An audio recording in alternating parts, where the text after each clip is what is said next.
Ladies and gentlemen, boys and girls of all ages, welcome to the Paranormal Portal. I'll be your host, Brent Thomas, and I hope you enjoy the journey tonight. It should be an epic one. We always, of course, aim to entertain and to please and to dive into some really thought-provoking stuff regarding the full blanket, the full umbrella of the paranormal. Special thanks goes to the Freaky Friday crew. Thanks, Kevin, the crew. You guys are awesome, and it's an honor following you. And, of course, if you don't know what I'm talking about, because those of you that are listening from YouTube probably don't realize that we are actually connected to the network of Truth Frequency Radio, or TFRlive.com, which is also connected to iHeartRadio, TuneIn, and TalkStream Live. So we're kind of broadcasting everywhere, not only on YouTube, but all these other networks. So during the course of the show, you may notice that we take breaks as well. That's every half hour, and that's to keep us in sync with those networks. But Kev Baker and his Freaky Friday show, and he does many other shows as well throughout the week, but we follow him on Freaky Friday. So it's always a cool thing, and he does a hell of a job. I mean, it's just a great show. In many ways, he helped to mold the man that I am today. So if you don't like me, blame Kev. I'm just saying. it's his fault. Or at least he's partially to blame. But anyway, Don couldn't make it tonight, but he's going to come in tomorrow night for those of you out there listening. So, of course, we miss you tonight, Don, but, get some rest, brother. He was all spent. He's had a hell of a week and been running around just crazy. So he took tonight to get his feet back under him. And so instead, I have, as my esteemed co-host for the evening, my number one son, Mr. Yeah, I'm not going to put you on the market. Don't worry there, buddy. He's sitting there cringing in the wings going, what you going to say? What you going to say? No, just my son. Sheldon Thomas is joining us tonight. He's going to be my wingman on the SS Portal. So how you doing, buddy? I was just waiting for the punch, but didn't come. I'll work on it. Just give me some time. It's great. So, but yeah, folks, we're going to have hopefully an epic show. We got a bunch of stuff to get into. Of course, we're going to get into the news in just a minute, but also I'd like to say that if you want to call and be a part of the show, you sure can. The number to the Paranormal Portal is 720-923-0500. Or let me repeat that. 720-923-0500. So if you're listening on TFR and the networks, you'll notice that our phone number is different than the network numbers that are usually used on many of the shows on TFR. Well, that's because we also broadcast on other nights, and call-ins are a big part of the shows when they happen. So got our own number. So that's our number. If you want to call and be a part of the discussion, you sure can. I'd love to hear from you, but please wait until after the first half-hour break. But we're going to dive into UFOs, aliens, and Area 51 tonight. It should be a great journey, great discussion. So I hope you all are ready for that, because I know I am. Sheldon, are you ready? Absolutely. Absolutely, folks. He's absolutely ready. So without further ado, I guess we should probably get to the news. Here we go.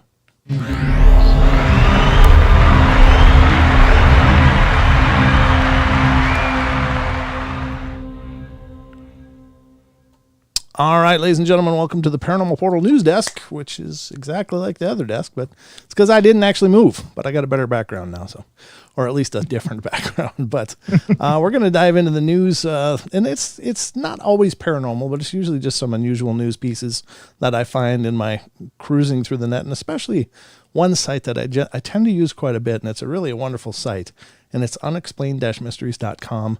And it's just a fantastic site full of many articles and pieces of information from astronomy, from natural history, from the weird and bizarre, and just strange things as well. So they do such a phenomenal job. And we're going to visit some of those articles tonight, and hope you're ready for some of the news.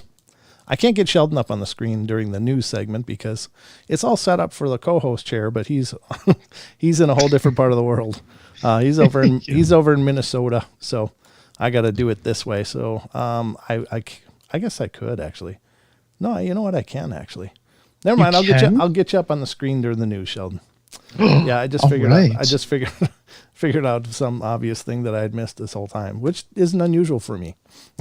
So, all right. So the first article tonight, and it's just bizarre. And granted, I know that when you're a fan of something, you'll really go the extra mile for obtaining some kind of special piece or part or some part of the experience of the person that you love. And that may be, whether it's a celebrity, a musician, or, any public figure that people have, are fans of.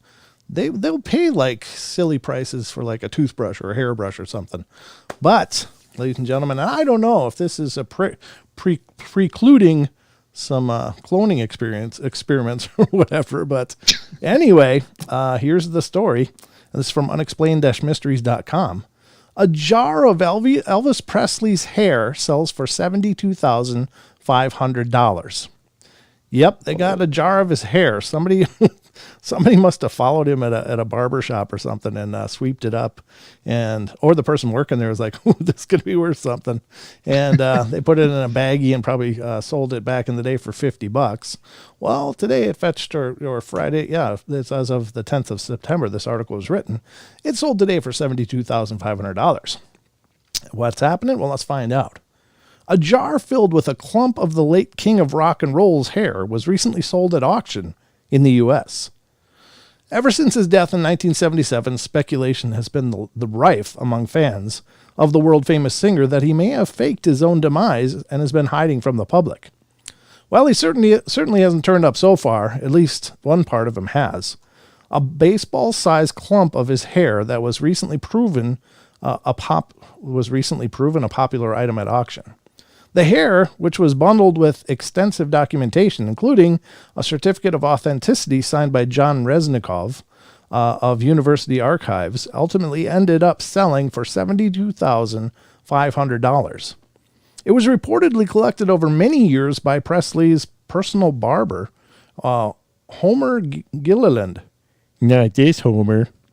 I'm just saying I don't cut hair.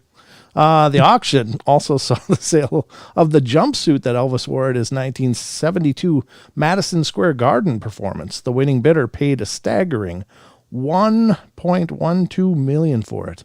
So it was $1,012,500. I guess that's 1.0 or 1.013, but that's a lot of money for some sweatsuit. But anyway, money spent not well.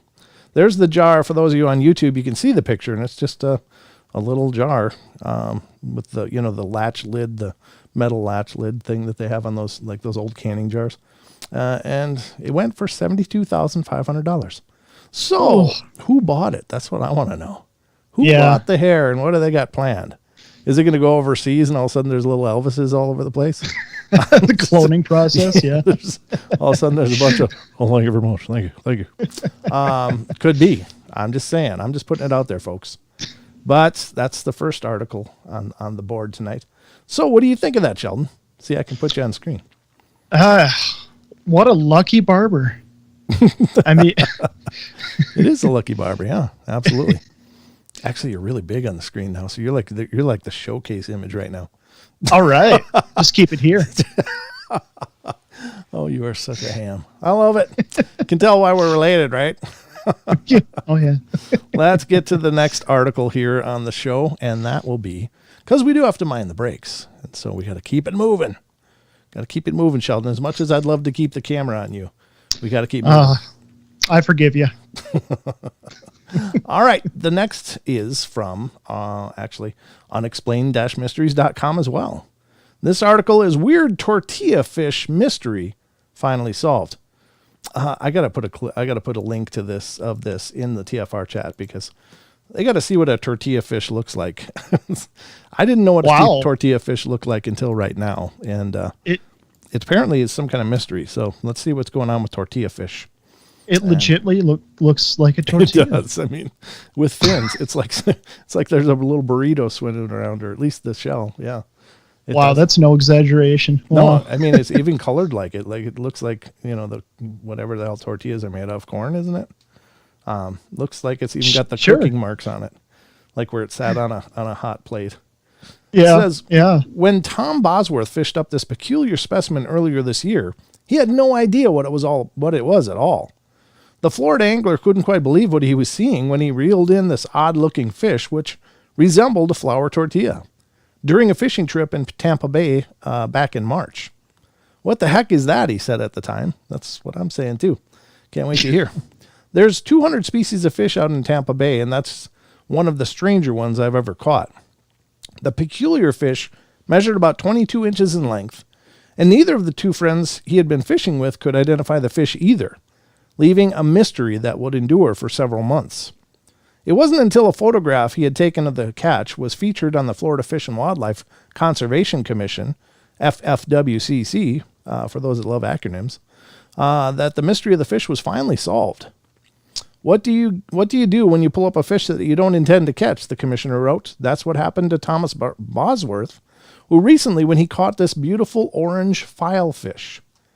This fish is a marine life species, meaning they are typically caught by divers to sell in the aquarium. And this must be kept alive in an aerated live well or bucket until they reach their aquarium destination. Okay, that's it. Well, he caught, what the hell do they call it? Beautiful orange filefish. Wonder what they call it, orange file. Is there like other filefish out there, blues and reds and stuff? Or because it's mostly white. I just call that a missed opportunity. Yeah, could have been They should call it the tortilla fish. Just keep it simple. Where were you when they were naming these? I know. Would have made sense, right? Yeah. Yeah, I've never seen an orange filefish before, but now I have. So, ladies and gentlemen, if you catch a tortilla with fins, you caught an orange filefish. We all learn and grow here on the portal together, I think. All right, I think so. Let's get to the next one here. So, pulling up the next one, we have, what is this one? Oh, yeah. This one was a weird one. I don't know if this is almost a cryptid or what the hell it is, but I'm always amazed because you think you really, as modern people with the world at our fingertips with like the internet and stuff, you think, well, got a pretty good grasp on things, what's out there, what's not supposed to be out there, the difference between the normal and the paranormal. But sometimes you run across things that look paranormal that maybe they are actually normal, but they're just unusual. And this looks like one. And from unexplainedmysteries.com, we have Australian man spots bizarre creature. There you go. Look at that mess. I guess I got to put a link in TFR as well, because this one's kind of bizarre too. And I think it's more mundane explanation because I even when I just look at it, I could realize what it was, but it's very strange. It says, a man from Melbourne recently came across a rather bizarre natural phenomenon in his local neighborhood. When the man, whose name has not been disclosed, first came across the spectacle, his first impression was that he had stumbled upon some sort of large spider. On closer inspection, however, it became apparent that he was looking at a large congregation of large, hairy, caterpillar-like insects, which were all writhing about on top of one another. Keen to get to the bottom of the mystery, he posted footage on Reddit. I was trying to enjoy my walk, just thought it was a giant spider at first, he wrote. Clearly no social distancing here. Well, wait. Thank you. It's not my joke, honestly. It's from the article, just for those of you out there listening. It didn't take long for someone to identify the mysterious critters as the larvae of the Spitfire sawfly, which have a habit of clustering together to help protect themselves from birds. Fortunately, despite their unusual appearance, they are quite harmless to humans. I was trying to enjoy my walk. Thought this was a giant spider at first. Clearly no social distancing here. You see, it wasn't mine. I didn't put that on the plate. Just saying. So it's just a bunch of larvae huddled together, but it does look really weird. I didn't watch. There is a video of it as well. Yeah, I'm not gonna put that up there because, of course, we have audio audience out there too that can't appreciate the visual. But at any rate, kind of cool, right, Sheldon? I'm just wondering what that would feel like with that whole clump of caterpillars in my hand. Okay, well, moving on. All right. Commercial time yet? What? No? Hey, I got to be honest. Got to be honest here. That's what I'm thinking about. Okay, well, that's all right. Okay, all right. Well, at least you got the wheels turning there. That's good. All right, so up next. some things you just can't prepare for, you know. It's just sometimes things just come and smack you, and it's Yeah. I love your wit, my boy. That's awesome. Okay. From unexplained-mysteries.com, and this is an unusual story. This one is dozens develop tics from Tourette's videos. Woo. A psychiatrist in Germany became suspicious when dozens of patients turned up with identical symptoms. When several people turned up at the office of Kirsten Muller-Wahl, head of the Tourette's outpatient department at Hanover Medical School, she knew something was amiss. Her patients all exhibited identical complex tics that had been previously diagnosed as Tourette's. However, despite this, she was convinced that something else was going on. A discussion with the student would ultimately lead her to the answer. All of the patients had been fans of the YouTube channel Gewitter im Kopf, which documents the daily life of Jan Zimmerman, a 23-year-old German man with Tourette's, who has managed to amass over 2 million subscribers. Incredibly, the patients had developed identical tics to Zimmerman after watching his videos. According to Muller-Wahl, these people were suffering from a condition known as functional movement disorder, or FMD, a purely psychological ailment in contrast to the neurological nature of Tourette's.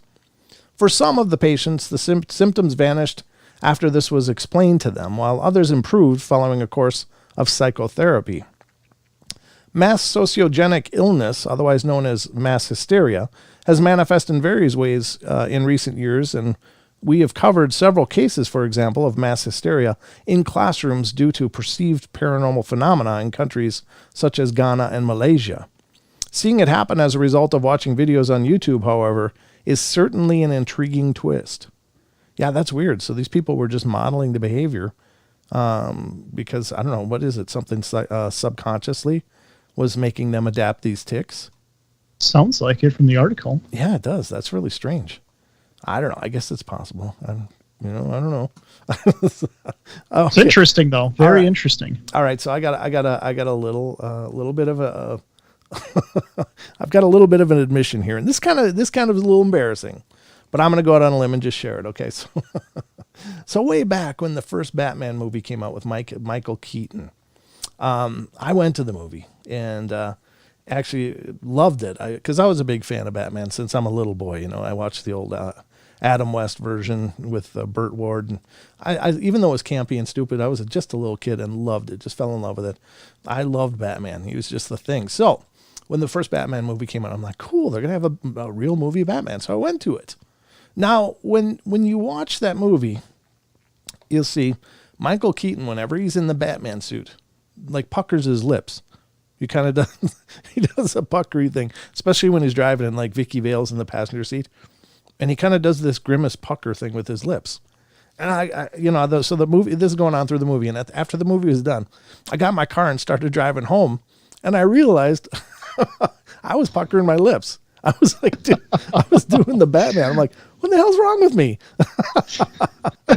It's just dumb, but it's funny because it was just psychological. I just watched this, and I guess I don't know. I got into the character so much that I just kind of sucked that in subconsciously or whatever. But I thought I was Batman on some level, I think. But I could be. Just think about it. You ever see us together? I'm just saying. Okay. Yeah. I'm just saying. I'm just putting it out there. You never know. All right, we've got just a couple more here. We got about 6 minutes before the break, so let's get to it. This one. Oh, no. I don't think I can do this one because this is visual. Let me do this. This one's a visual one, and I guess I could. I can just show the people. Yeah. Yeah, I guess we can do it. Hold on. Sorry. I'm just I'm having a whole conference in my head here, so just wait for me. I'm coming back. This one is... Yeah, I mean, it's a picture, so I'm going to put a link in the TFR chat again so you guys can see it. And this is, again, coming from unexplained-mysteries.com. And it has to do with an apparition that was witnessed in a photo that was taken at a historic site. And this is eerie photo shows alleged ghost at Flint Castle. It says a visitor to a ruined castle in Flintshire, Wales, recently captured a photograph of an unexplained figure. According to a local news report, the man, whose name has not been disclosed, has been visiting the historic castle with his son on August 16th when the photograph was taken. Like in many similar cases, he hadn't seen anyone else there at the time, but only noticed the mysterious figure when he went over photographs that he had taken upon returning home. Unsure what to make of it, he passed the image along to paranormal investigator Lynn Murphy.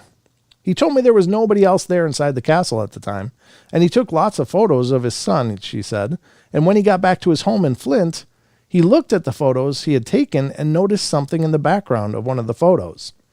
He zoomed in and got the shock of his life. I believe it is an apparition.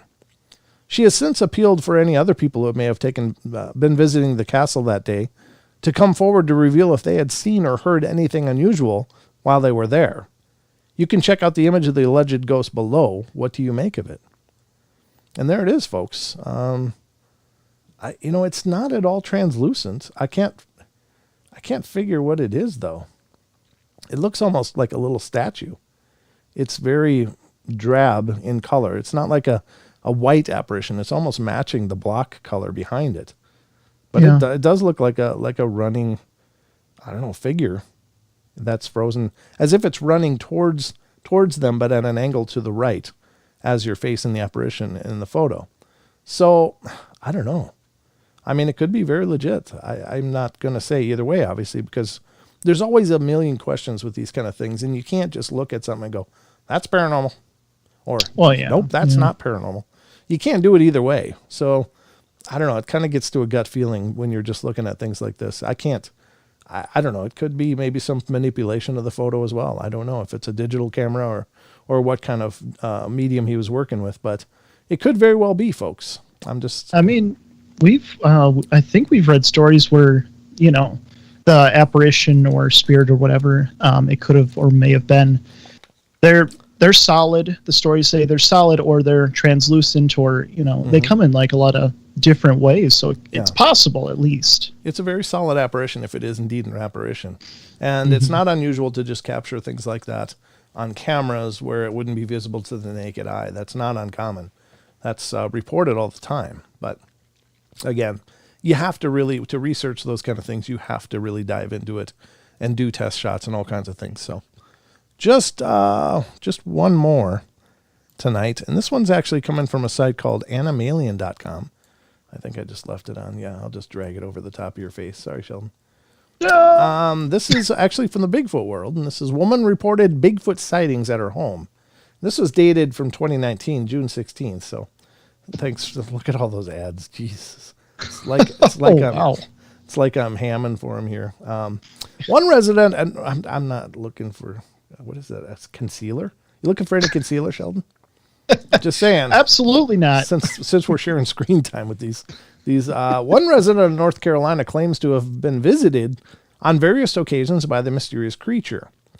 Vicky Cook, who lives in Shelby, states that her backyard has become a magnet for the famous cryptid that multiple individuals have visited her on several times, and that multiple of the individuals have visited. She even has proof of allegedly Bigfoot sightings in the form of plaster casts of footprints of various different dimensions and some low-resolution pictures taken on estate using a trail cam. Sometimes I think this can't be real, she said while describing one such encounter. It went from in front of my camera. I screamed. I didn't know what it was, but the thing was tall. Curiously, Cook also argues that the mysterious creature has a sweet tooth. Mostly like candy cookies, they love peanut brittle, chocolate, peanut butter sandwiches.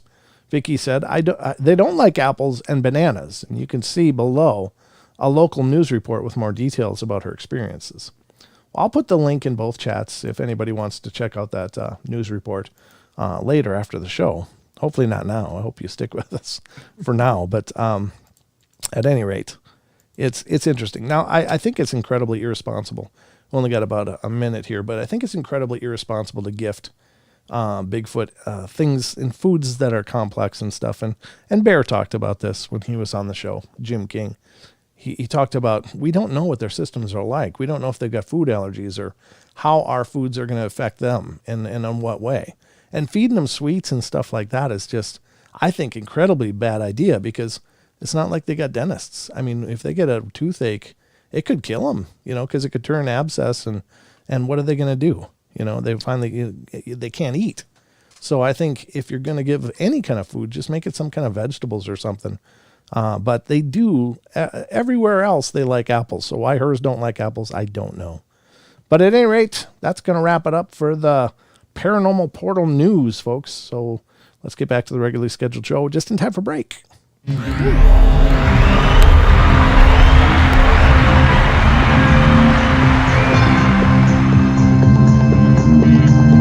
All right, folks, we're going to go to break. We'll be right back in just a couple minutes, so don't go away for more of the Paranormal Portal.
Hello, everybody. We are back as promised, and hope you guys are doing great.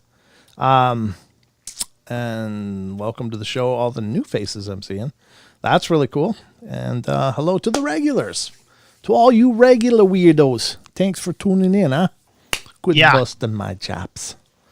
All right, Sheldon, you ready for more of this mayhem that we call the portal? Every night, always. You're like a cheerleader.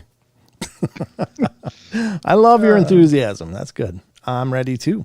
I'm actually feeling better than I felt in 2 weeks. So that's amazing. It's amazing. Let's see what is next. What do you want to do next? No, I'm just kidding. Take it away, Sheldon. All right. I'm just kidding.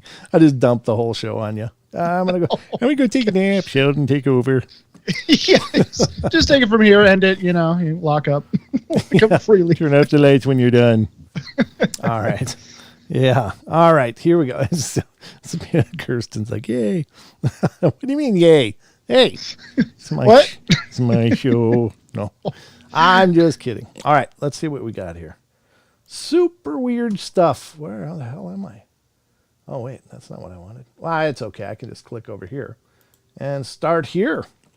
Here's an article, ladies and gentlemen, from How and Wise and howandwise.com. And it's NASA scientists said alien creatures from other planets have already visited. So I don't know how you guys feel. I mean, of course, many of us feel like I'm one of them, that they're here, they come here.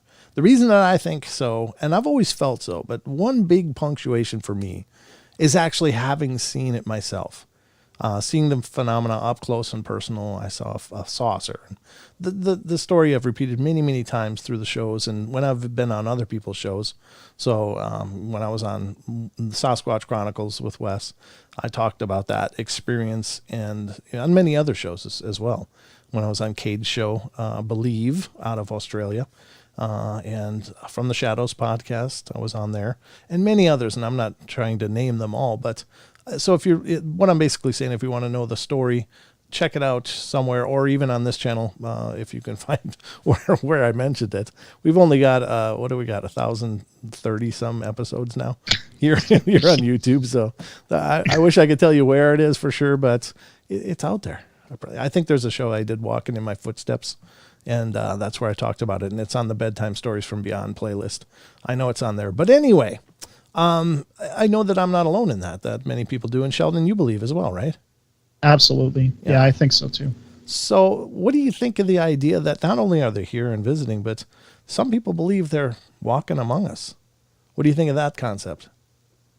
I mean, it's like I say with anything else. I think it's at least possible. Mm-hmm. Because, I mean, like I said before, even the government has said that, hey, these are UFOs, meaning we don't know what they are, where they're from. Mm-hmm. And there's even been references to other civilizations, we'll just say in ancient tablets, I believe, in some of the stories you have brought up before in the past. In the Sumerian. So, I mean, if anything, I feel like if they've been here either the whole time or from a long time ago, at least. That's what I think. Yeah, I think that's fair, and I think you're probably right. I think they come and go anyway, and I think that they're probably here. And if they were here, we probably wouldn't know anyway, because if they're as advanced as we think they are, then they can already do pretty much anything they want. Anyway, why these things crash, though, I'll never figure out. It's like they can travel through the cosmos and go through some of the most amazing astronomical events through the universe, cover vast distances. But for some reason, when they get here, they drive into mountains and stuff. I don't know what's going on, but that part puzzles me. I'll admit, because of course there's the stories of crashes and such that are recovered. What? Huh? I mean, when your brake line goes out, you can't stop. So I have personal experience with that, by the way. And it was absolutely a puckering event. I just, oh my God. Anyway, I do digress. NASA scientist says alien creatures from other planets have already visited Earth. NASA scientist Silvano Colombano. Wow. Silvano Colombano. Nice. That sounds, he should be a musician. That's pretty cool. Or an actor.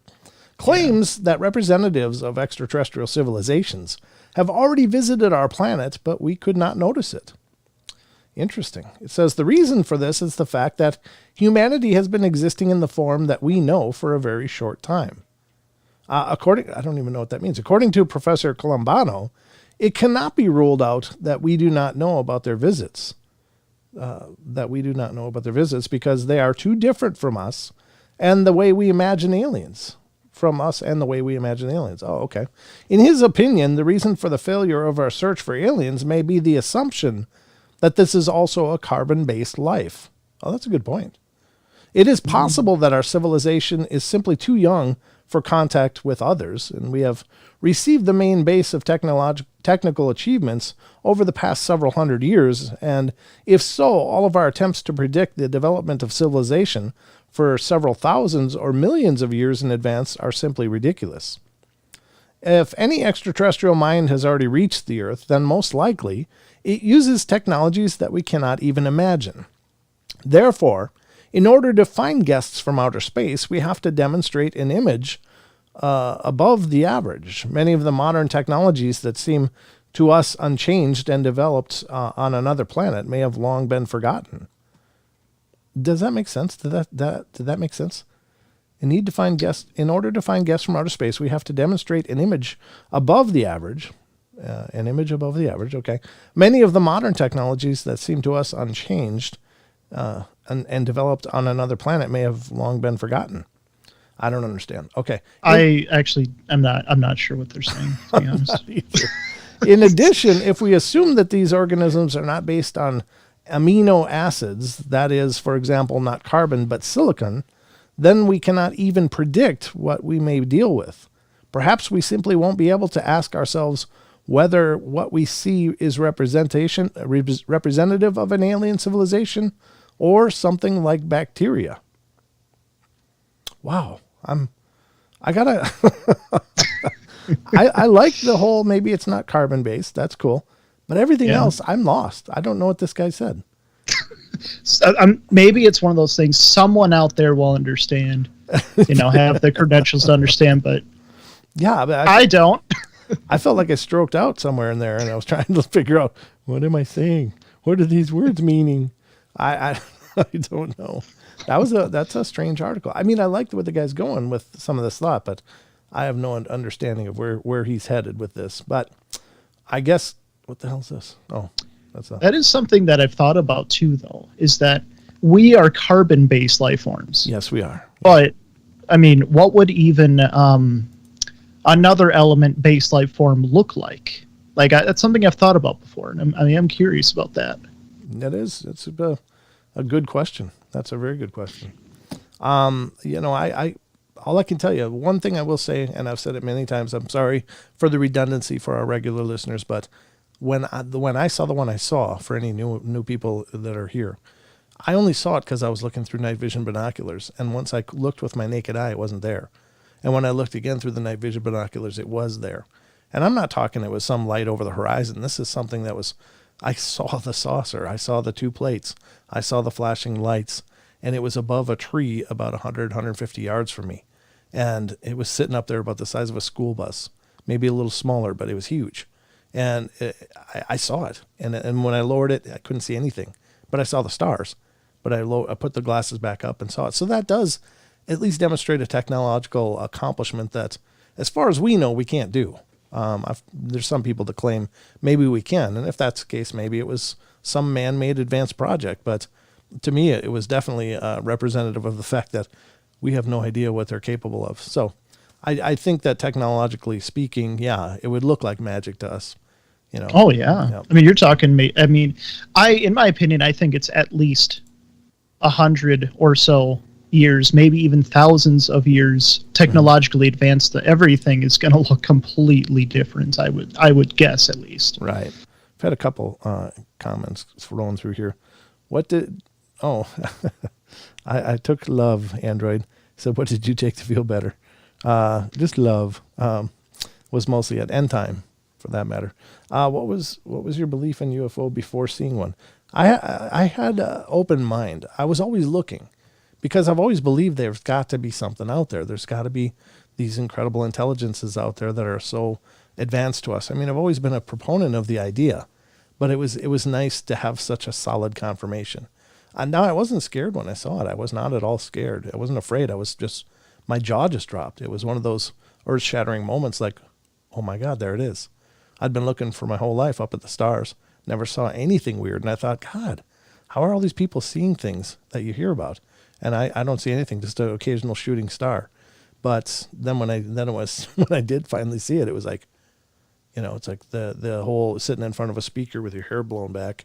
That's what it felt like. And then it did get freaky once I realized that they were probably looking at me too, which didn't occur to me at first. It was just like, oh my God, I see them. They're right there. And that's like, oh my God, I'm the only thing going on here. They're probably looking at me. Oh, so that was it. That was a good enough experience for me. I went inside, locked the doors. And that was the end of the experience. But anyway, I don't mean to repeat this all about me stuff, but it is an experience that I can relate to. But yeah, I always had an open mind. And Rachel says, maybe humans are the mental wallflowers of the universe, limited by our current technology. Yeah, for sure. I think we're a lot of things of the universe, you know, and sometimes pretty disappointing. But at the same time, we're pretty amazing and incredible too. So yeah, and maybe we haven't done much to be really interesting to these other intelligences. You know, so maybe they stop in and see what's up. But, you know, I've always, you know, thought maybe this is like the petting zoo where they come through with their kids in the cosmic minivan and look out the windows. Look, there's a herd of the people, you know. So we're like the Jurassic Park of the universe. Yeah. The knuckle draggers. Yeah. Look at the evolved apes, folks. I'm not a proponent of the whole evolution thing. I'm just being stupid, but that happens all the time on the show. So if you're new to the show, just get used to that. It doesn't get much better.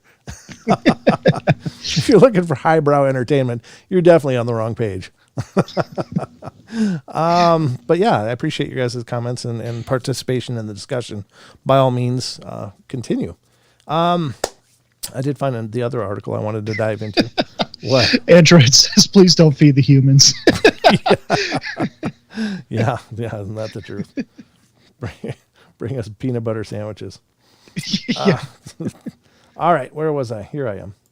Okay, so this is the article I wanted to talk about, and this is from justforspooks.com. It's 12 incredible true accounts of UFO encounters. And what is the date on this? There's no date. And I can't give you an author either. So, but this is from justforspooks.com, folks. It's a really cool site as well. I've found several very good articles on this site. So again, anytime I talk about these sites that we use on the show, please visit them. Please support their work, because these guys are, you know, in most cases, doing it on their own blood, sweat, and tears just to put this stuff out there. So try to support them if you can. Yeah. The first one out of 12. First time I ever tried to write this down. First time telling anyone outside of the family. I'm leaving out time and location and some of the other details because I'm still scared of what might happen with it publicly, I guess. Summer before 8th grade, me and two friends snuck out at midnight to go walk around the neighborhood and go see these girls on the next block who were having a sleepover. We turn a corner in our neighborhood and there's this huge black blimp-shaped thing in the sky. Like the pictures of the Hindenburg, but bigger than that, and as close, if not closer. Completely silent, and the size of at least 4 or 5 football fields. Across, no exaggeration. Even though I was young, and we stare at it in trance, asking each other over and over again if we see it, which we all agree that we do, standing there, frozen in one place. It's like black polished gunmetal, no lights, no sound, no anything. It's just hovering there. Big picture, and then I don't know what happened, but time clearly jumps. Next thing I remember is the craft / ship. I was going to say shift. I know it might have sounded bad, but it was honestly not a profanity. Government experiment, whatever the hell it is gone. And there's a tiny glowing white barbell thing in the sky, seemingly slowly falling to earth with wisps of smoke coming off of it. Then 2 brand new black trucks with silver gearboxes in the back, like F-150s, or S10s, but nicer, came speeding down the street going about 70 in a residential 25-mile-per-hour neighborhood. Then after that, I remember walking home with one of my friends' houses and going to bed. At that point, it was like 5 or 6 a.m., and the sun was coming up. We all made a promise to tell my dad in the morning because he worked for the city, but we never did.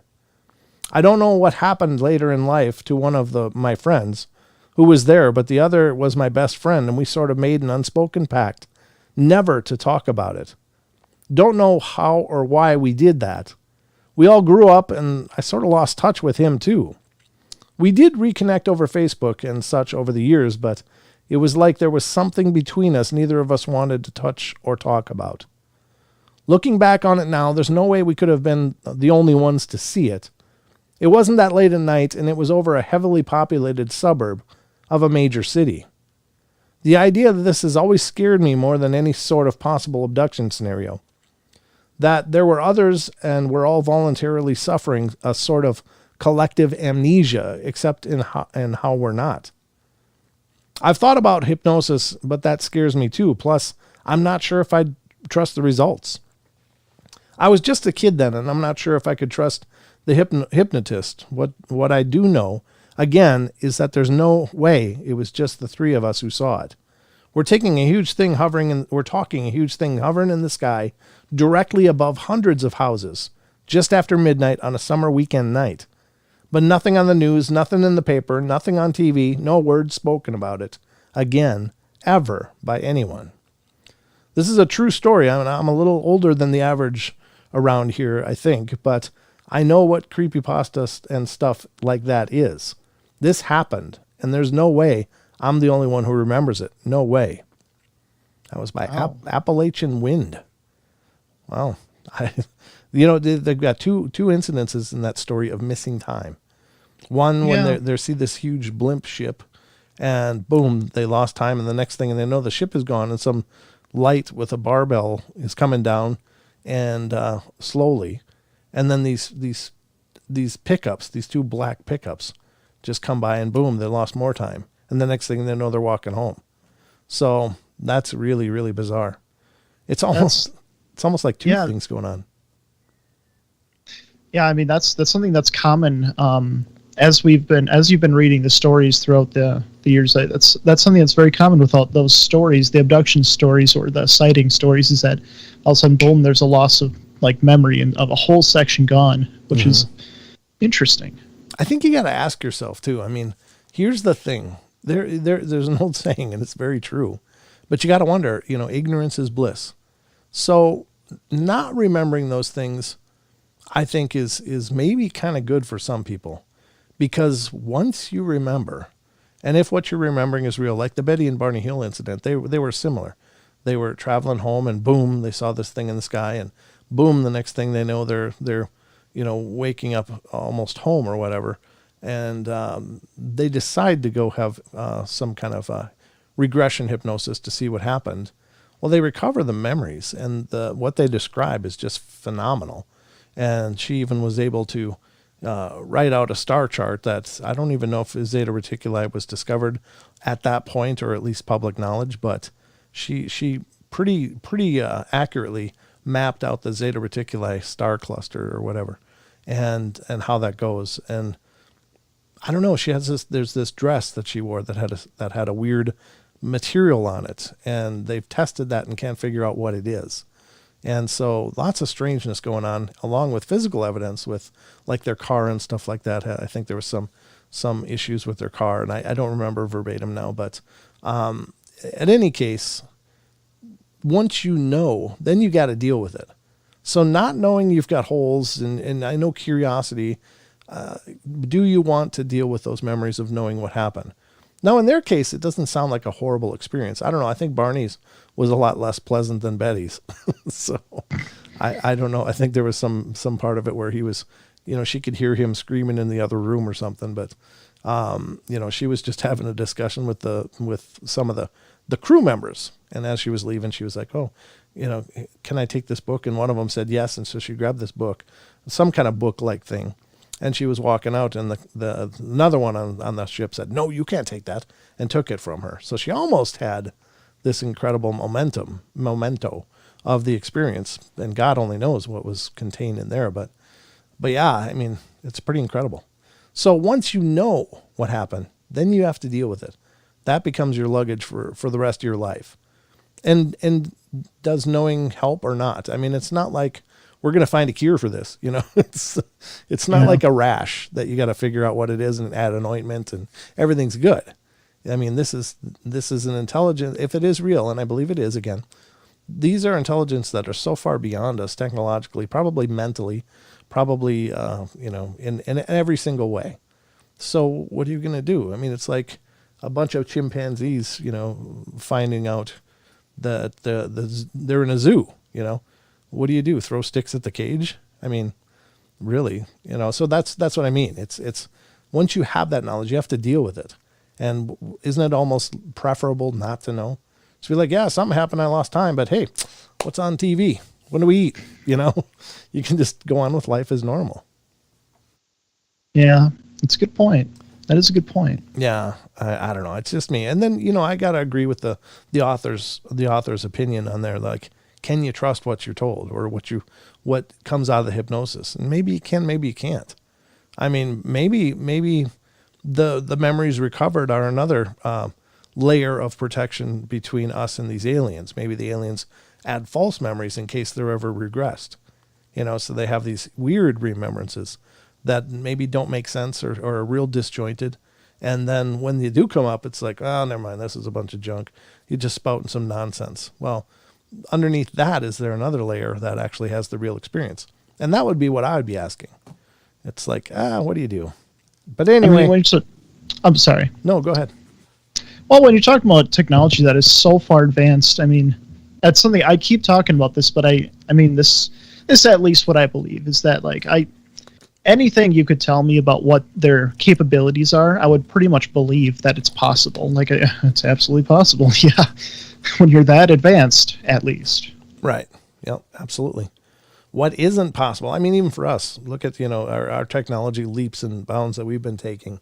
If you would go back to 1940 with your iPhone and probably, a few of like a laptop computer and stuff, you'd look like you came from, the Jetsons or something to them. Not that they knew what the Jetsons were in the 40s, but it would just seem like, oh my God, they carry around these huge, powerful machines in their pocket. And meanwhile, we look at kitten videos and stuff. So anyway, not that we're fully taking advantage of that technology, but it is pretty incredible. Android, if our universe is billions of years old and it's entirely possible, there are a billion years ahead of us. Yeah. I mean, and again, I've asked this on the show before. What does 1,000 years of progress look like? If there are only 100 years of progress ahead of us, I mean, what have we done in the last 100 years?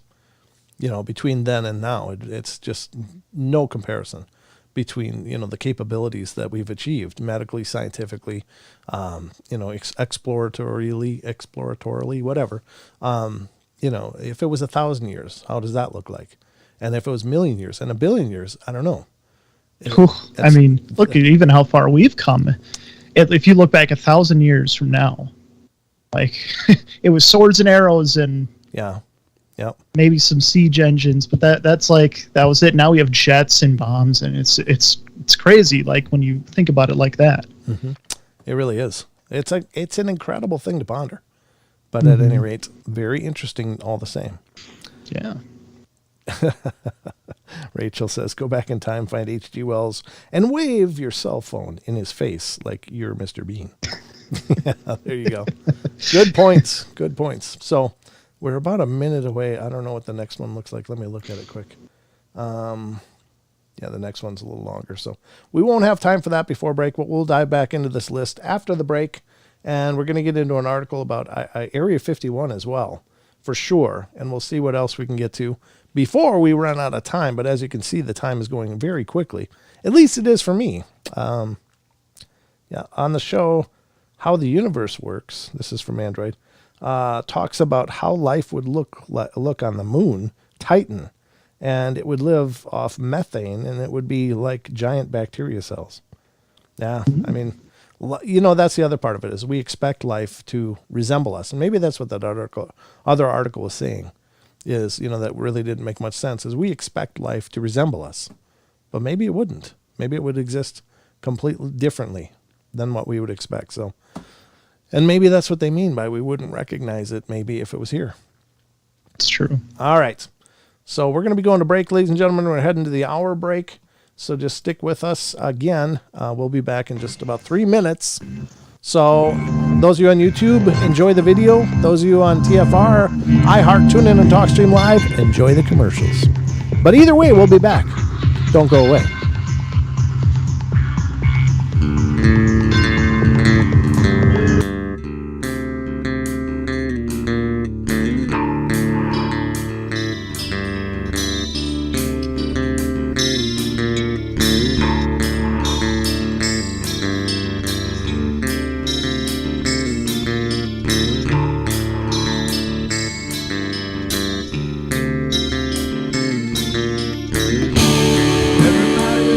Play their games.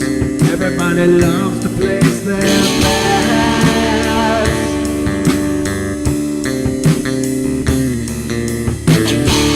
They don't understand the price I paid. They don't care to comprehend.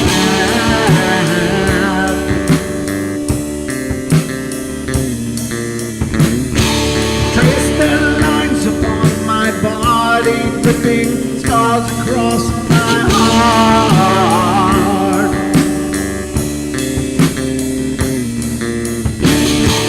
Raging anger pours inside me as their lies keep falling apart.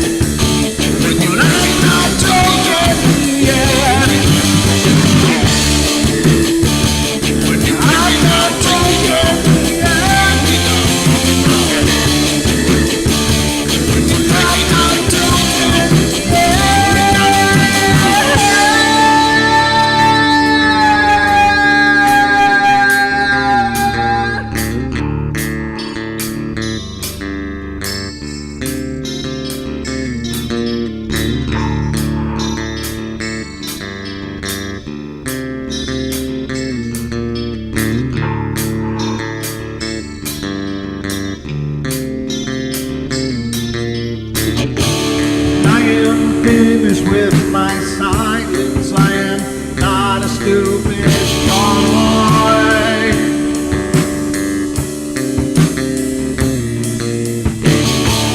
No more breaking me with kindness. Just you dance upon my joy.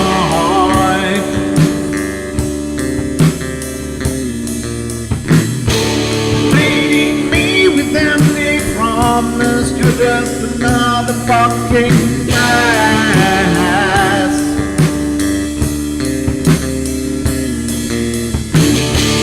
Taking off the slice of my sanity, just make sure that you're well fed.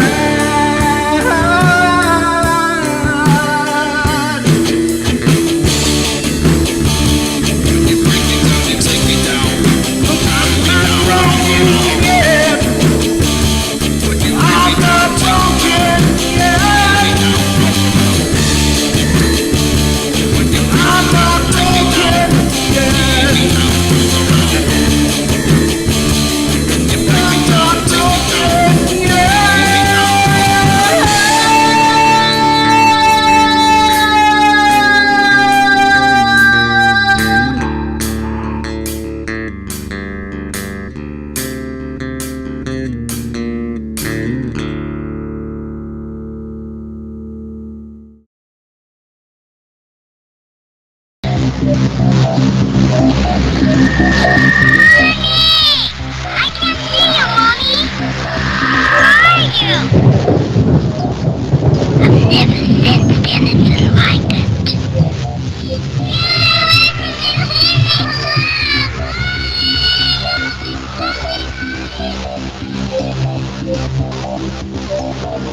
Carol Ann is not like those she's with.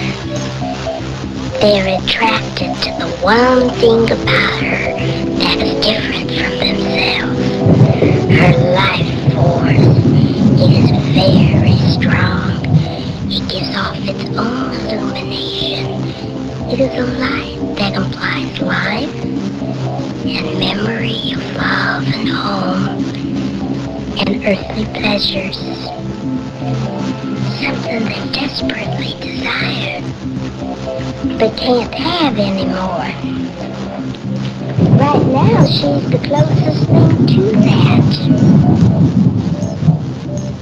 Poltergeists are usually associated with an individual. Hauntings seem to be connected with an area. A house, usually. Poltergeist disturbances are fairly short duration, perhaps a couple of months. Hauntings can go on for years.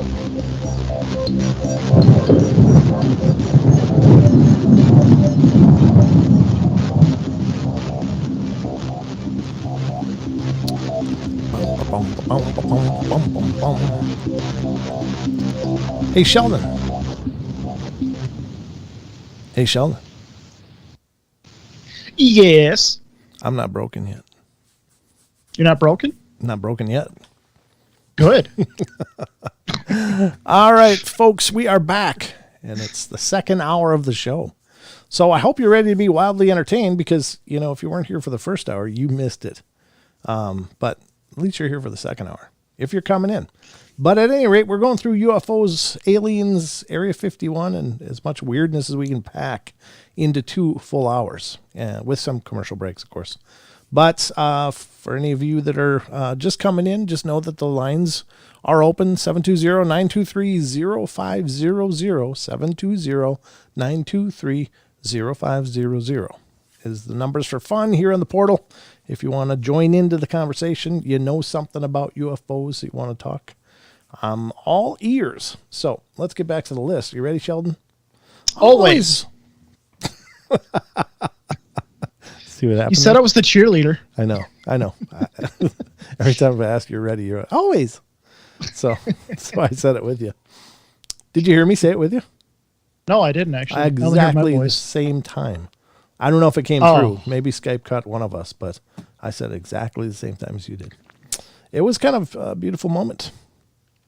All right, here we go, folks. Getting back to the article here is number 2 on the article from justforspooks.com, 12 incredible true accounts of UFO encounters. Number 2, my mom tells a story of her and her friend. Let's call her friend Lisa. When my mom and Lisa were teenagers, they were up on the roof of Lisa's house, and they see a bright light in the sky. Next thing they know, the light is gone.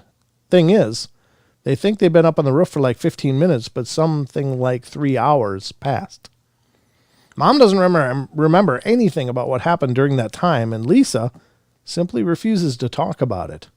She would answer my mom with things like, I don't know, or just drop it for a long time.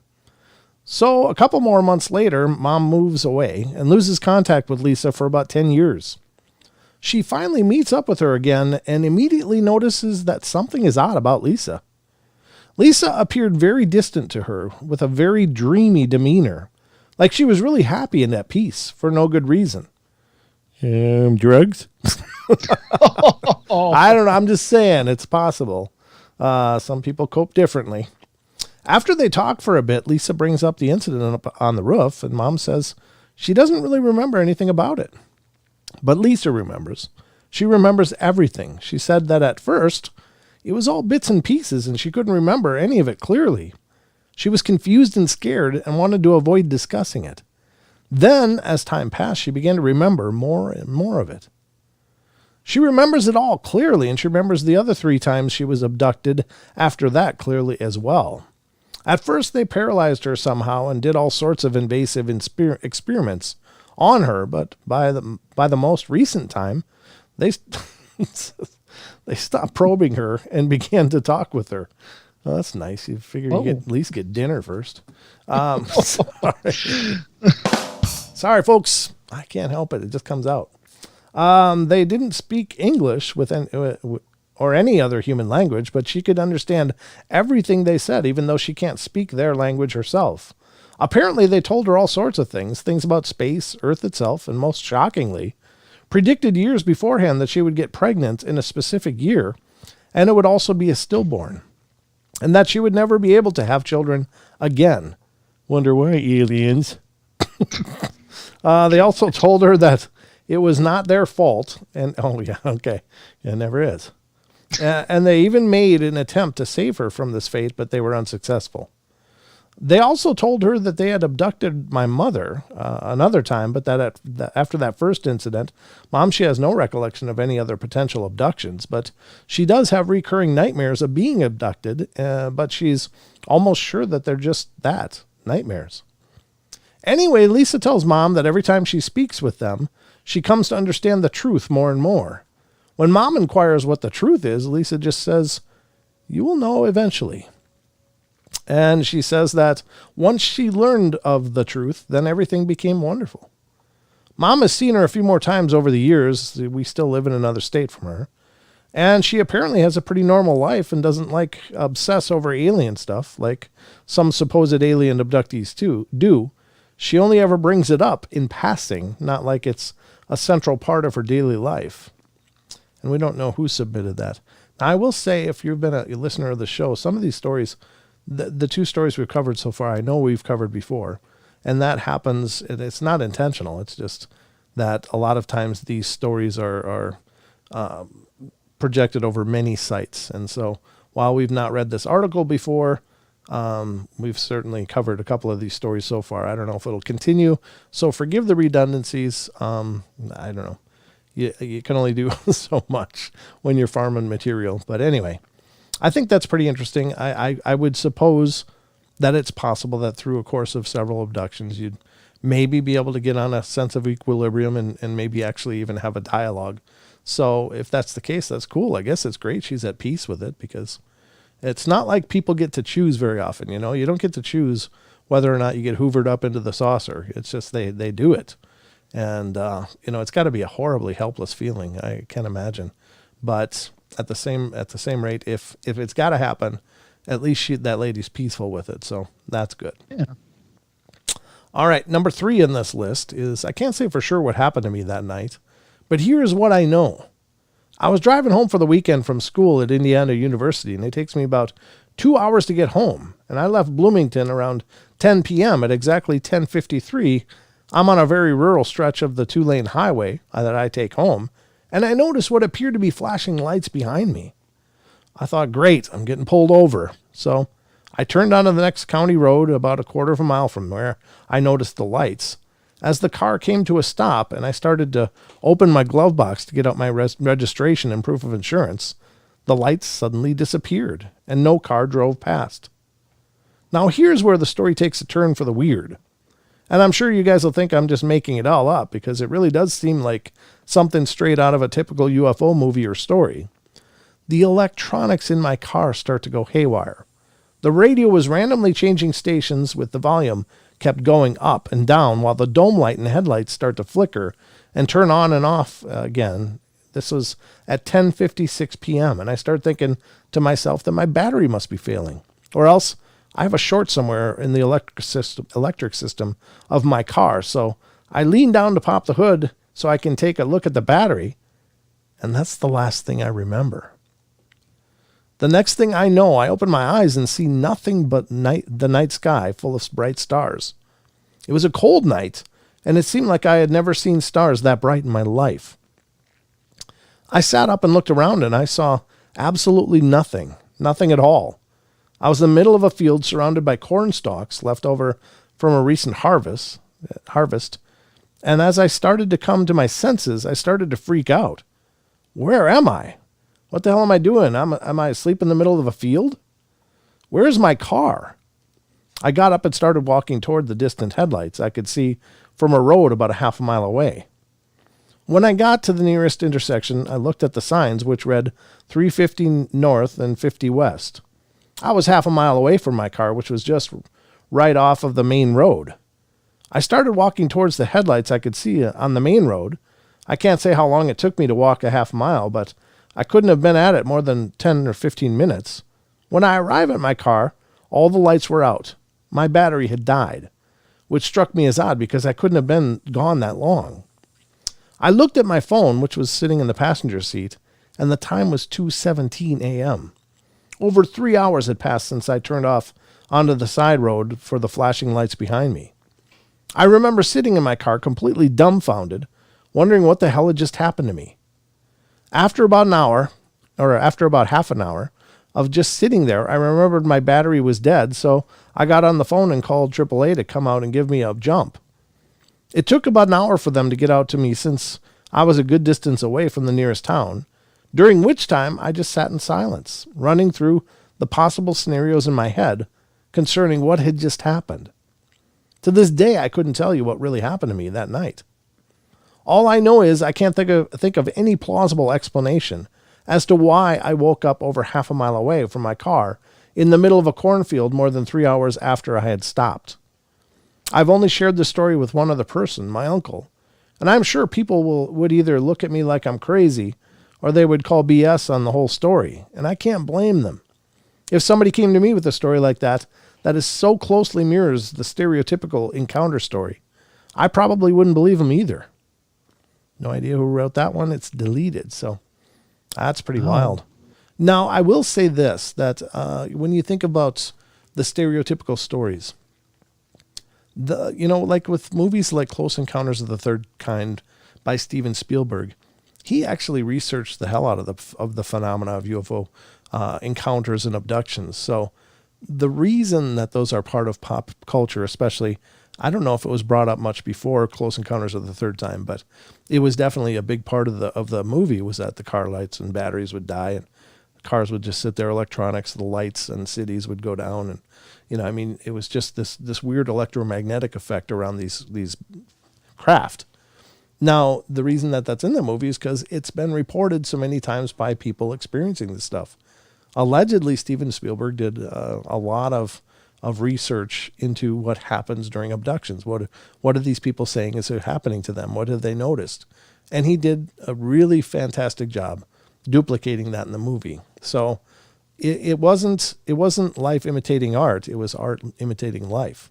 These were claims that were out there long before they were ever committed to the screen. Or the stream, not the screen. The screen. No, I did mean screen. What can I say?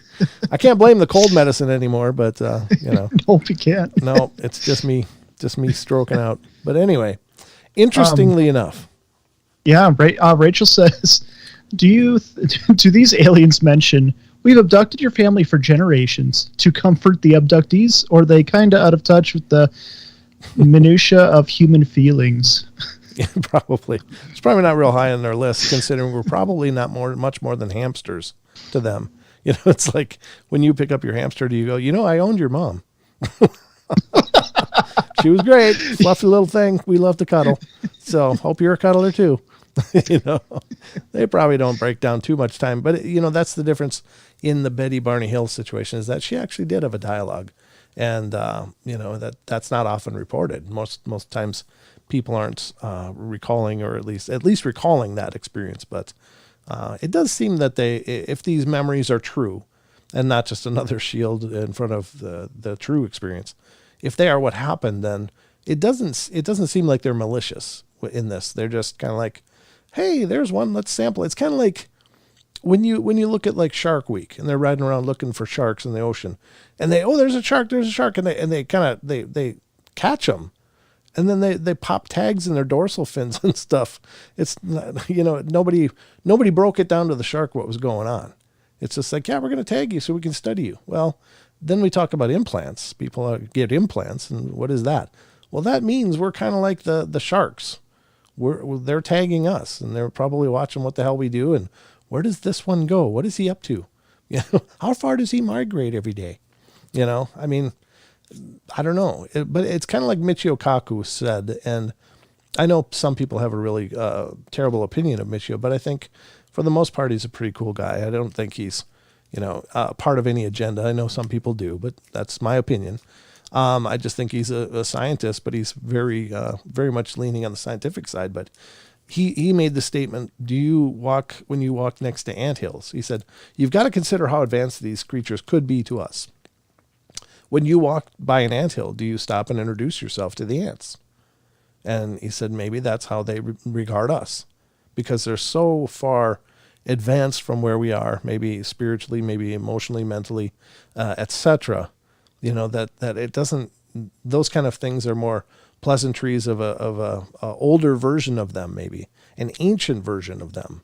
Whereas now they're just kind of like, like the biologists don't talk to the sharks before they push the spike through their dorsal fin. It's like, you know what I mean? It's not very different when you think about it. It's really not. I mean, if I could have a conversation with like a whole bunch of ants in ant colony, I'd probably talk to them every day, to be honest. What's it like being an ant? We need to get you out. You need more friends. No, I'm just kidding. No, I gotta admit, if animals could talk, I'd probably be hanging out a lot with the animals, because that would be interesting. But at any rate, I just think it's not not that different than what we do to the animal kingdom in our world. We're the in our own minds, we're the advanced species, and we want to understand and know them. So how we do that, we tag them, we observe them, we watch what they do. We don't get involved in the lion fights, and we don't, throw zebra shanks out for the starving animals and, things like that. We just watch. And even then I have trouble with that, but that's just me. I just think if you have the ability to help, this is me spiderwebbing off, but if you have the ability to help, then you have a moral obligation to. But that's just me. A lot of people say, you got to leave it up to the will of nature. And maybe they're right, but I would say the fact that, we are compassionate beings, you should express that and assist where we can. But anyway, and of course people do. Like there's the guy in Africa that drives around with his water truck, and he fills up watering holes for the animals during droughts. And that's really cool. But that's a great intervention. And so I don't think it's that much different for these beings. If they're here, they have an opportunity to help. I hope they are. Maybe there's a lot we don't know, but I hope they are. Because I hope so, because the alternative is scary. Yeah, we're just waiting to fatten them up a little bit. Get the sauce ready. Yeah. Yeah. I don't know. I don't think we're on the menu necessarily, but at any rate, because if they're that advanced, they can probably make better food than us. Just saying. Oh yeah. Just saying. Hell, we're printing steaks now, and they got those protein printers that'll print out like steaks and stuff. So. Yeah, that's true. That's crazy too. Yeah, it is. It is. But anyway, we're getting there. Be food replicators before you know it, just like Star Trek. Oh. All right, where are we at? We got 8 minutes. Yeah, we got time to dig into another one. Let's see what's going on. And then I think for the next part, we'll dive into some Area 51 stuff, because I'm not going to go through too many more of these. So this is number 4. It says, so my dad was in his teens, and weird UFO stuff has been happening his whole life at this point. He's out in his driveway for whatever reason, doing whatever people do when they live in woodsy rural area. His parents aren't home. They're out shopping, at work, or whatever. And suddenly this big black car pulls into his driveway. Men in black. Tinted windows, completely black. And my dad just kind of watches it pull in. Not sure what to think. Something to remember here.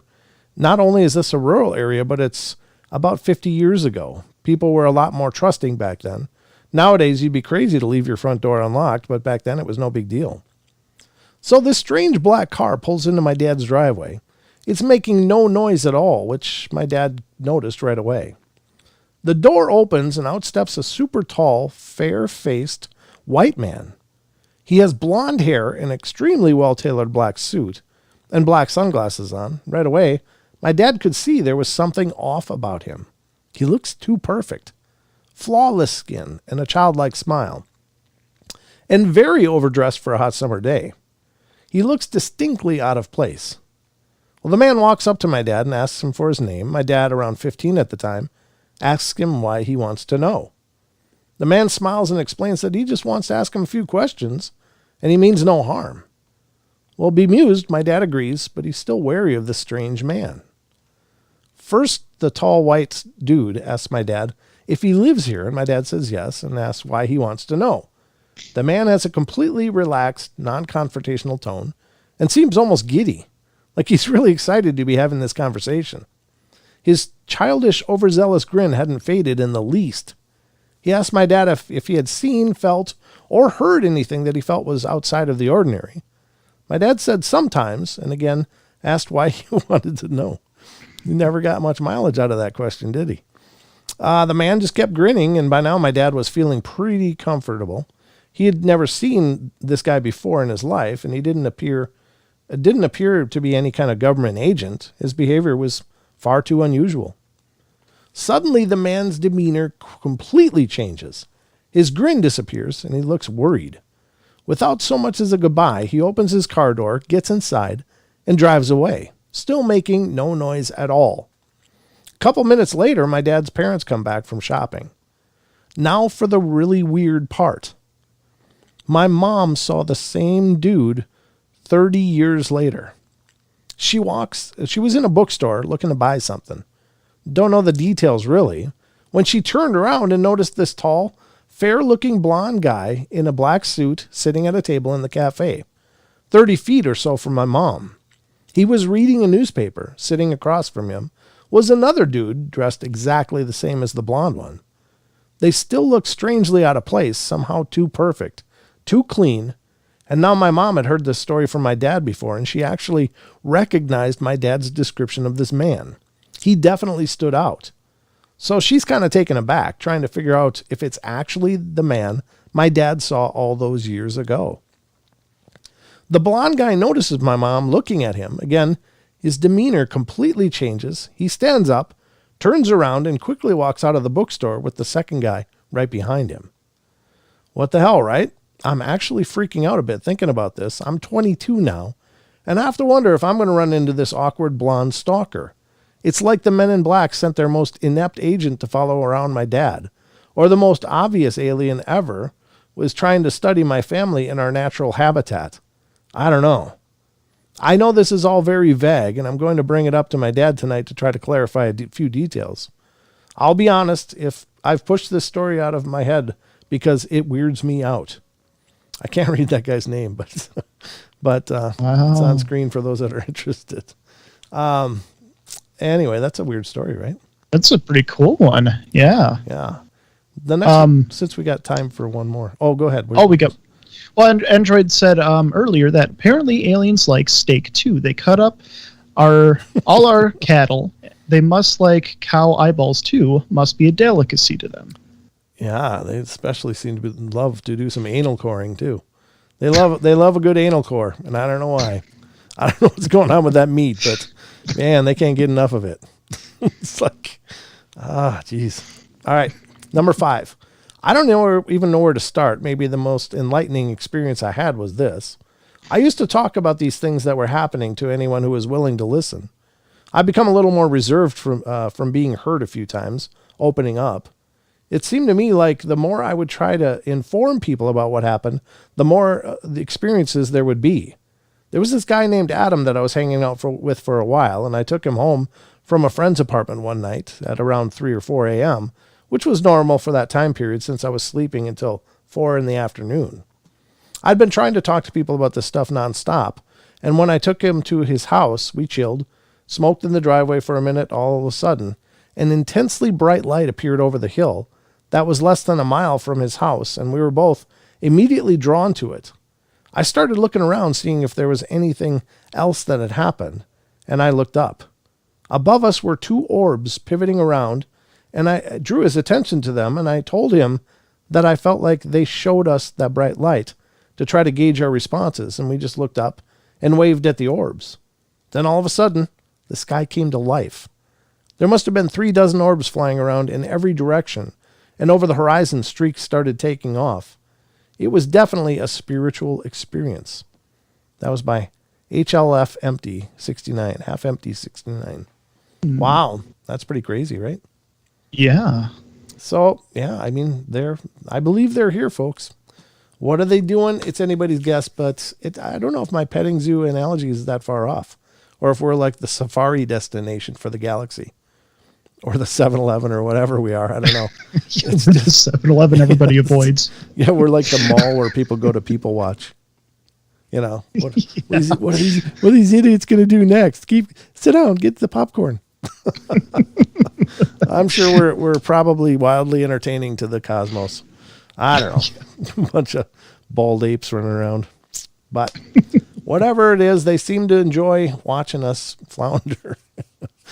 I know that sounds really negative, but I just really think, I don't know. I try to figure out, what are they doing? Why don't they just say, we're here?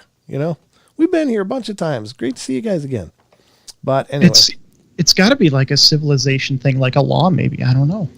Yep. Strange man pulls up in a white van. Hi there. I'm looking for my chupacabra. Can you come into my van and help me look? I have candy and cheeseburgers. Ooh, that's creepy. That's that old trick. I've heard of that one. All right, folks. Last break of the night. We'll come back and dive into some Area 51 stuff. So don't go away.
Wow.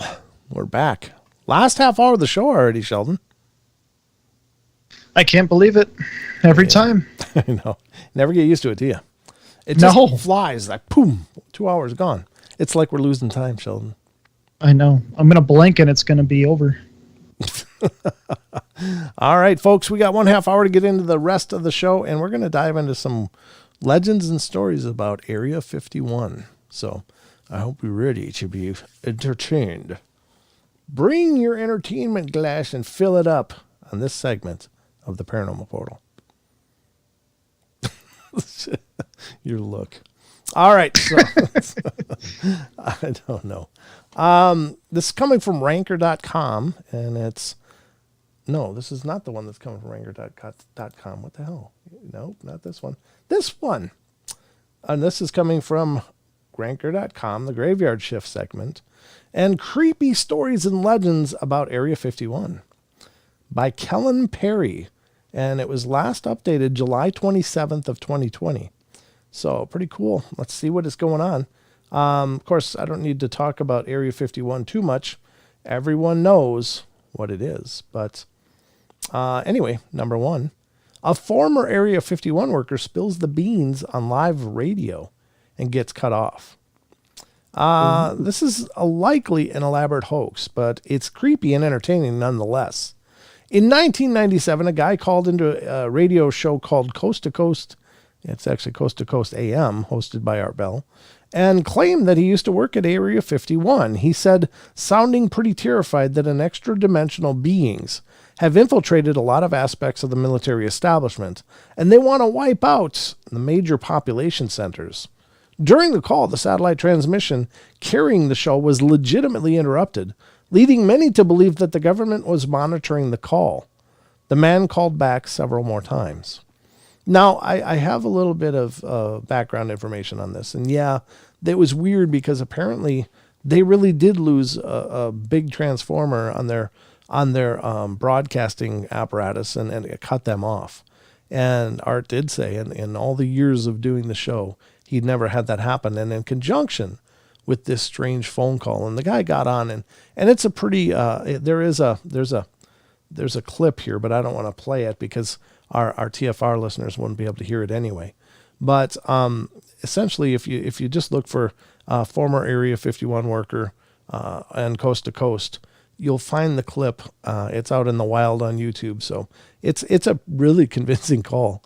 But it was just, I guess, and it seems hard to believe, but it was kind of a coincidence if you believe in such things. Maybe it was, maybe it wasn't. But the call, I guess, was identified as a certain person, and he would call in every once in a while. And it wasn't really staged. It was kind of his shtick to call in and be this Area 51 guy. I'm not saying Art was in on it or anything like that. I don't believe that he probably was. If he was, then, if that's the show he wanted to do, it's up to him. But, it was a pretty compelling call. When I first heard it, I was like, oh my God. Because at some point, just as the call, the guy's like, oh my God, I know they're closing in on me. They're triangulating my position. I've only got seconds. I was like, and it was dead. The show was dead, not just the call. The entire show went off the air. And it was like, oh my God, it was such an interesting chain of events. Now, wouldn't it be funny if that was actually a true thing? Like, this guy might have been just pulling a fast one and trying to have fun, but what if he hit on an actual nerve that was true? And so the owner's like, somebody found out, and they fried the transformer and knocked the whole show off the air. But it's leave it up to you. Your own idea of that. But wouldn't that be interesting if somebody just pulling a fast one actually hit on a truth, and there was a quick and immediate response to that, like, get the show off the air now. So I'm just saying, even though the guy, came out and said, no, it was just a hoax, it was still the fact that happened. Did he hit on a truth just being an idiot? Maybe. So like they say, even a broken clock is right twice a day. Yeah, that's true. That helps me through every day, knowing 2 times I'm going to be right. A pilot says he saw a huge blue and violet hologram near Area 51. A former pilot for TWA, Trans World Airlines, known as Michael D., claims to have seen something in the desert outside of Area 51 in 1988. Air traffic control rerouted his flight from St. Louis to San Francisco for some unknown reason at 1 a.m., telling him and his fellow pilot to head north and await further instructions. The pilot looked down at the surface of the desert and saw a bizarre hologram appear out of nowhere. It was a blue and violet light crossing at a 90-degree angles to form what looked to him like a three-dimensional instrument landing system, something he had never seen before in all his years as a pilot. It was a column of light at least 5 miles high and 1/2 mile wide across. Then he saw 20 to 30 firefly type of lights flitting around way up high in the sky that soon began making a hard right angle turns and zooming down into the column. The lights then suddenly disappeared, and air traffic control told him to take the new course to San Francisco. He asked his fellow pilot, "Did we just see that?" And he answered, "No, sir, we did not." Yeah. No, we didn't see that. We have never seen anything. Yeah, that's a career killer right there. Ooh, yeah. Here's Don's favorite guy. Tom DeLong says he heard alien chatter while camping near Area 51. What does alien chatter actually sound like? Yeah. How do you know it was alien? Anyway, let's see what Tom DeLong has to say. Pop punk icon Tom DeLong of Blink-182 has had a little-known side project, Alien Hunter. In an interview with Paper, I guess there's something called Paper, in 2015, DeLong has said he spent a few nights camping near Area 51 to see what the fuss was all about. Here's what happened. I woke up right around 3 a.m. My whole body felt like it had a static electricity. And I opened my eyes and the fire is still going. And there's a conversation going on outside of the tent. It sounded like there were about 20 people there talking. And instantly my mind goes, okay, they're at our campsite. And they're not here to hurt us. They're talking about stuff. But I can't make out what they're saying. But they're working on something. Then I close my eyes and wake up and the fire is out. And I have about 3 hours of lost time. Creepy. DeLong says that such chatter is common in stories of abduction and contact. I don't know if that's, well, maybe it is, but the only thing I really hear is that people have this telepathic awareness of conversations. Like they never see the aliens talking or making sound, but they can hear it clearly. Like they're saying things. Huh.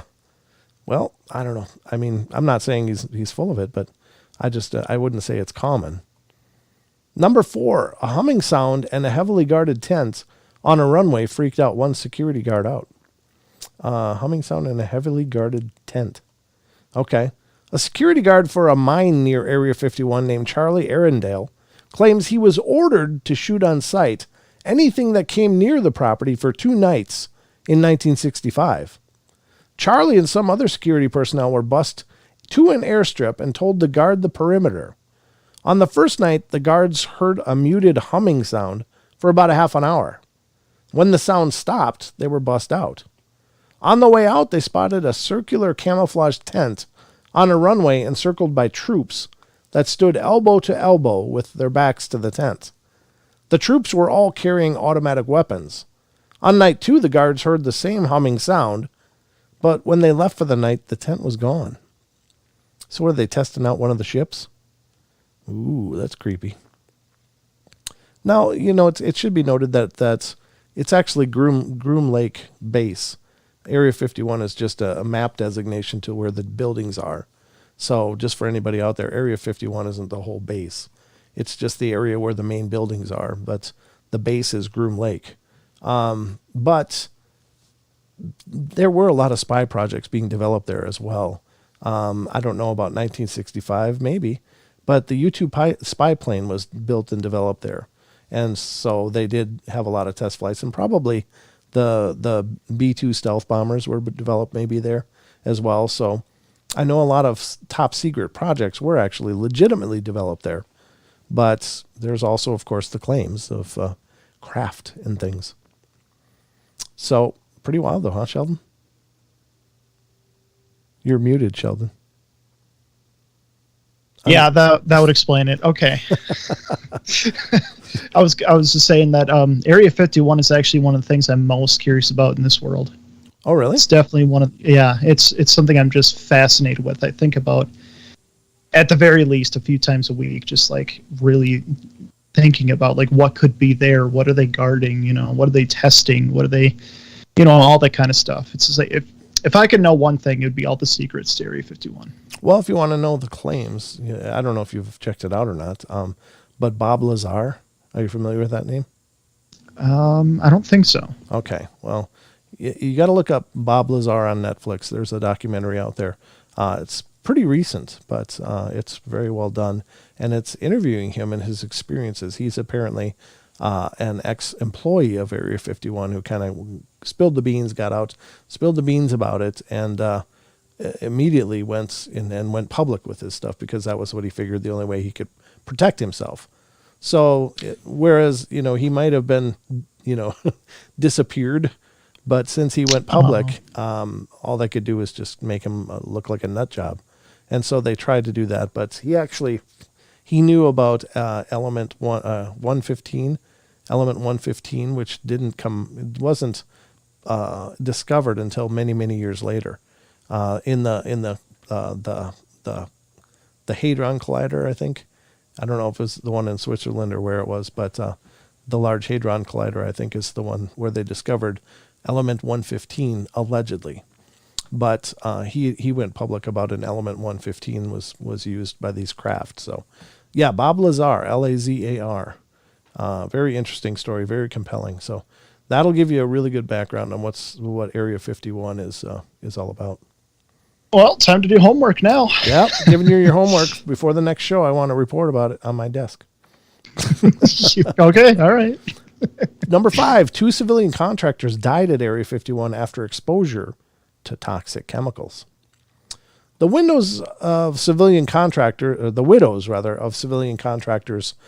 Walter Kaza and Robert Frost, sued the Air Force and the EPA in 1994 after their husbands died after working at Area 51.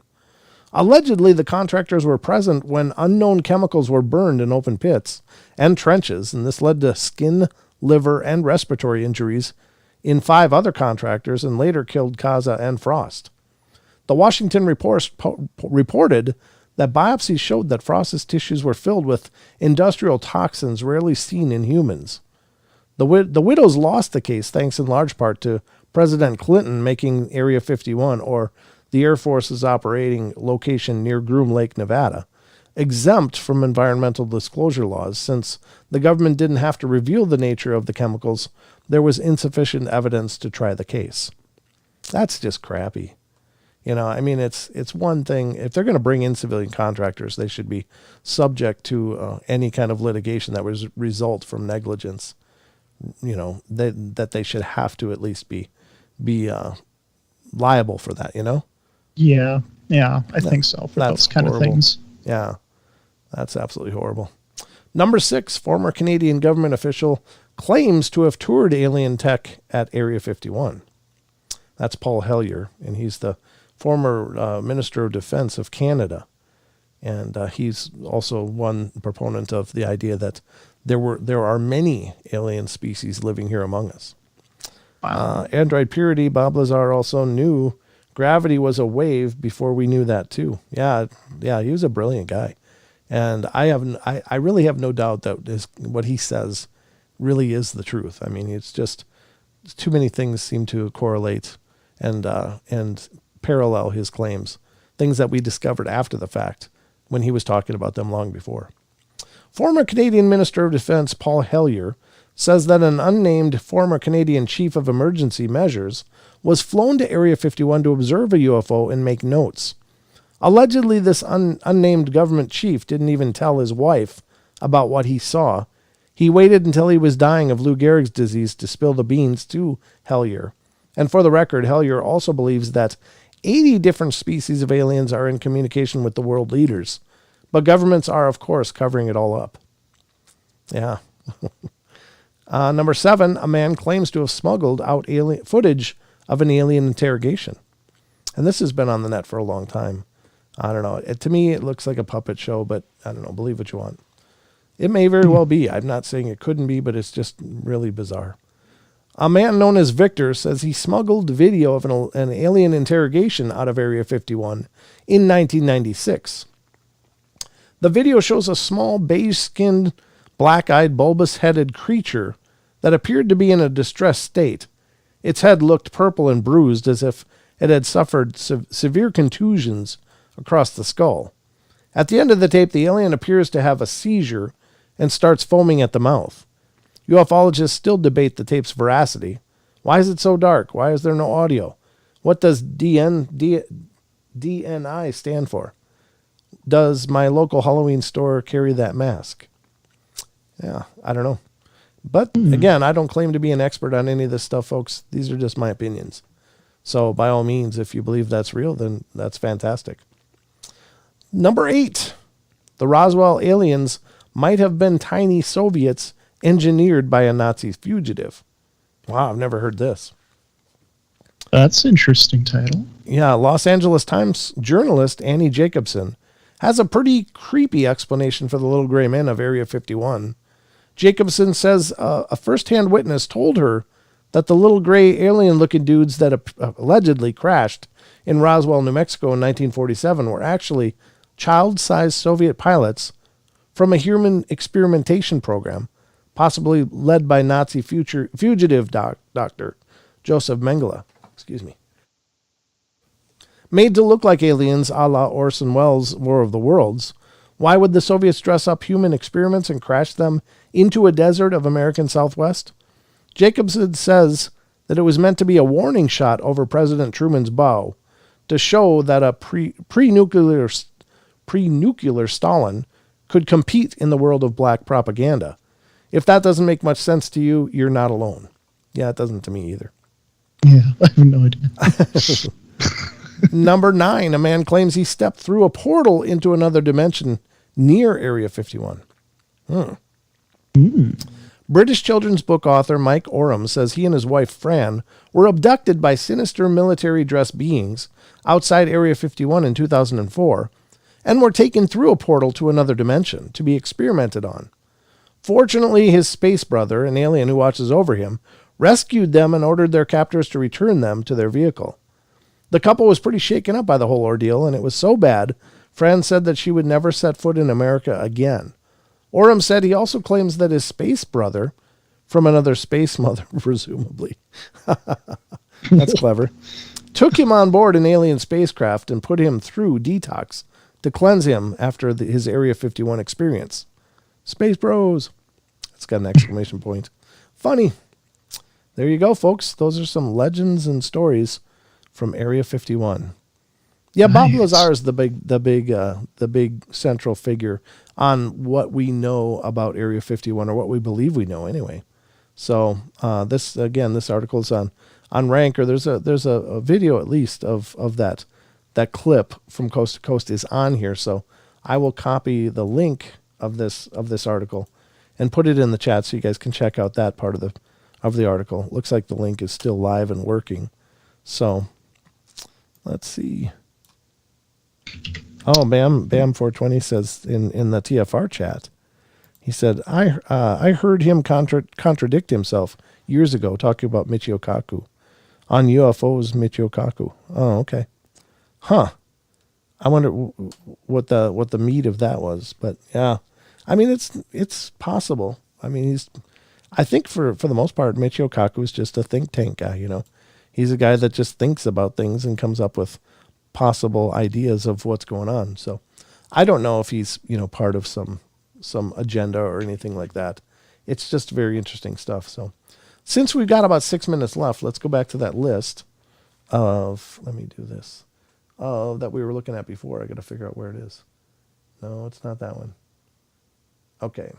This is the one. Yep. These are apparently encounters with UFOs from justforspooks.com. We've been through several of them so far, but we got about 5 minutes left, 5.5 minutes left. So we're going to check out some more. We got time for some. We got time for some. Absolutely. Excuse me. Let's go into this. Number 6. out of 12. Edray, is that Edray, West Virginia? Okay. I didn't know if that was a name of a town or a person. Well, one night a few years back, my friend who was driving and I were taking his girlfriend home when he decided to take the long way home. As we were driving along this fairly deserted back road, I began to zone out, and I stare at this blinking red light off in the distance and casually think to myself, I wonder where they built a cell tower all the way out here. When suddenly it blinks and is dramatically closer than it was just a moment earlier. At this point, my friend points it out and stops in the road.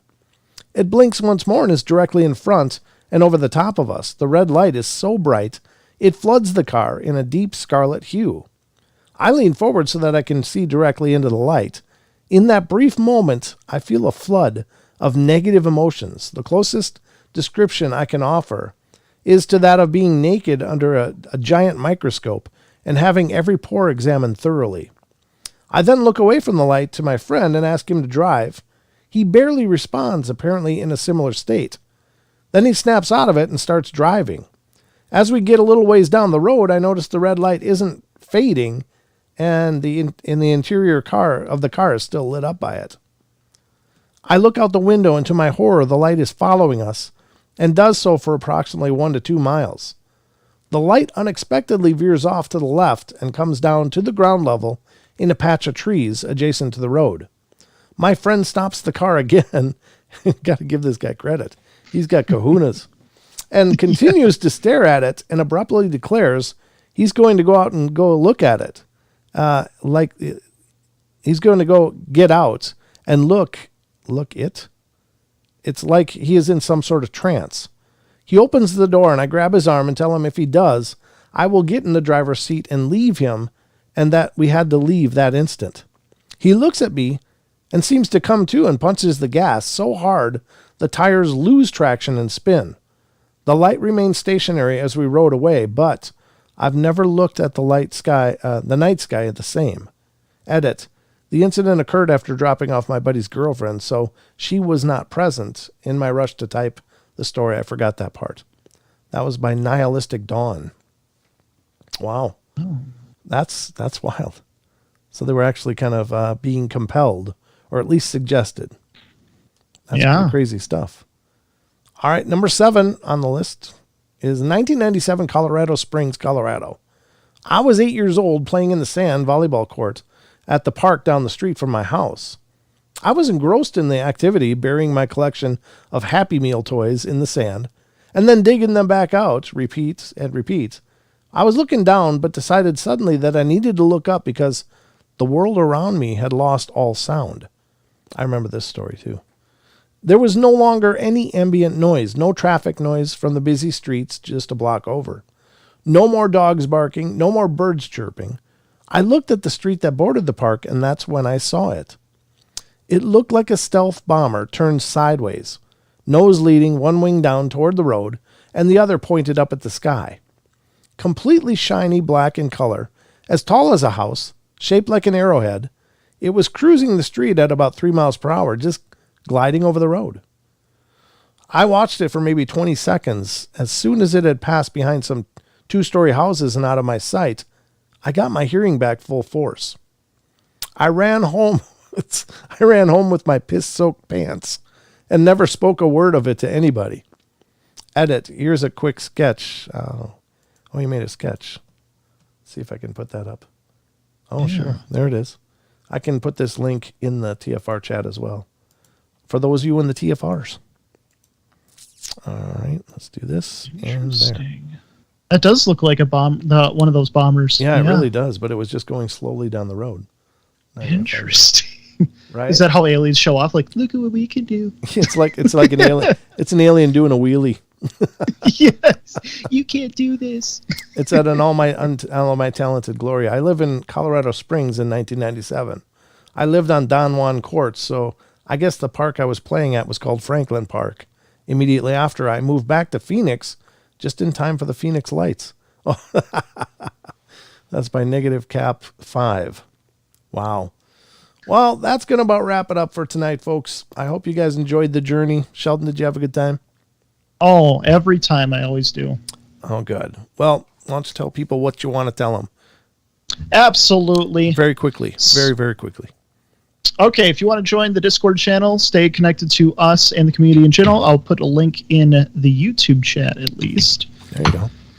So you can connect with us and have conversations with us. All right, folks. Well, that's going to wrap it up for us. Stick around for Paisley Wild coming up next. The Spaces Between. Don't miss it. She's a wonderful person, does a wonderful show. But that's all the time we got for tonight, ladies and gentlemen. Thank you so much for being here and being a part of the journey. As always, we appreciate your incredible support. Please spread the word. Copy these shows to your social media. Let people know about the portal. But we love you all. Be good, be kind, be nice. Take care of each other. Help each other out. Find the magic in every day. And remember to laugh as much as you can. Good night, everybody. Good night.